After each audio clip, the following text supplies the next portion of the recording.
Alors, les bons plans placement avec Vincent. Bonjour Vincent. Bonjour Thomas. On va parler en effet de cette nouvelle race. On avait eu un de ses représentants qui est apparu, ces startups qui éclosent de plus en plus, ces plateformes de crowdlending. On a vu un représentant emblématique, Olivier Goy, qui était venu dans cette émission nous parler de Lendix. Vous voulez nous parler de ce sujet ?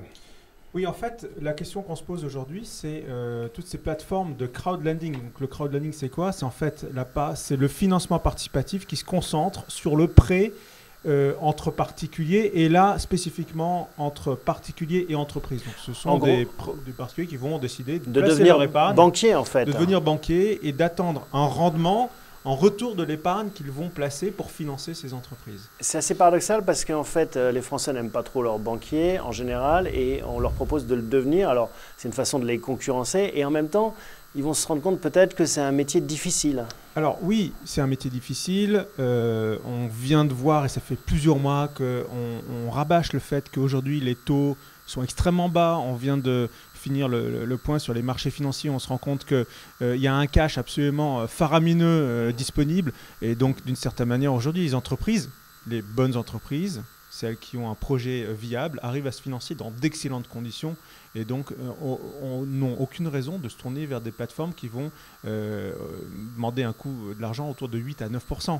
Donc finalement, quels sont les projets qu'on va retrouver sur ces plateformes-là ? Ce que j'entends, c'est que c'est les canards boiteux qui vont s'adresser à ces plateformes qui n'ont pas eu l'accès aux banques et qui vont aller là, c'est ça que vous dites ? Exactement. On a vu en décembre, le dernier chiffre qu'on a, c'est ceux de décembre 2014, le crédit est reparti à la hausse pour la première fois depuis un certain temps.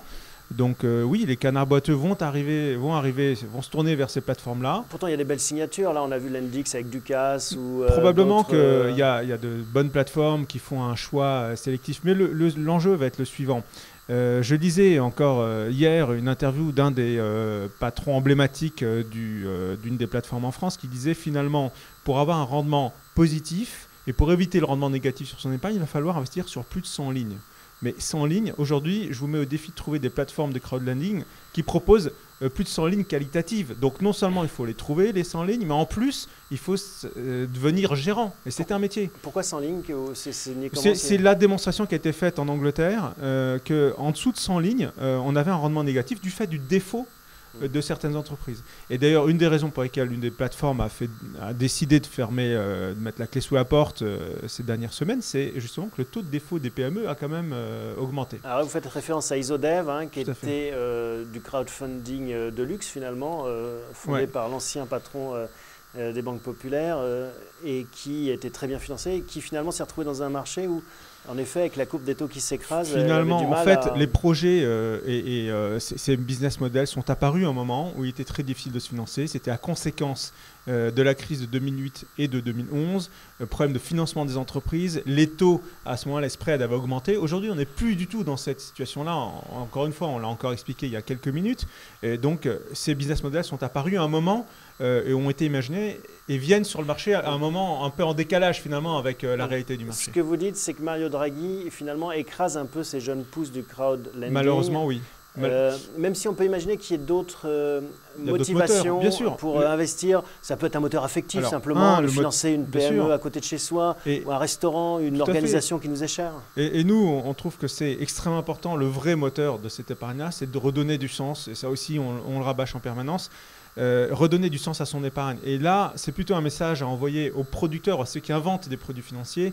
Il faut imaginer des produits financiers qui donnent du sens à l'épargne, qui permettent aussi aux épargnants de sentir un lien direct avec les projets qu'ils vont soutenir d'une certaine manière avec l'argent qu'ils ont mis de côté, qui est l'argent du fruit de leur travail. Donc les gens veulent aujourd'hui donner ce sens-là. Donc il y a d'autres manières de le faire, c'est ça en fait. Alors quelles sont-elles ? Et donc pour revenir un peu sur les manières de donner du sens à l'épargne, c'est notamment par exemple les FCPR, les fonds entre guillemets à risque qui permettent d'avoir notamment aujourd'hui des modèles dans lesquels on peut être de nouveau dans cet état d'esprit du prêt aux PME. Donc là, il y a 2 ou 3 FCPR sur le marché qui sont apparus, qui ont généralement une logique de prêt à des PME qui ont un business model déjà avéré. 2, ce sont des entreprises souvent qui sont diversifiées au niveau international. Et ce qui est important qui sont plus proches en fait des banques traditionnelles. Qui sont plus proches des banques traditionnelles, mais qui également ont besoin d'aller disons, recourir à des sortes de financement différents de ceux des banques.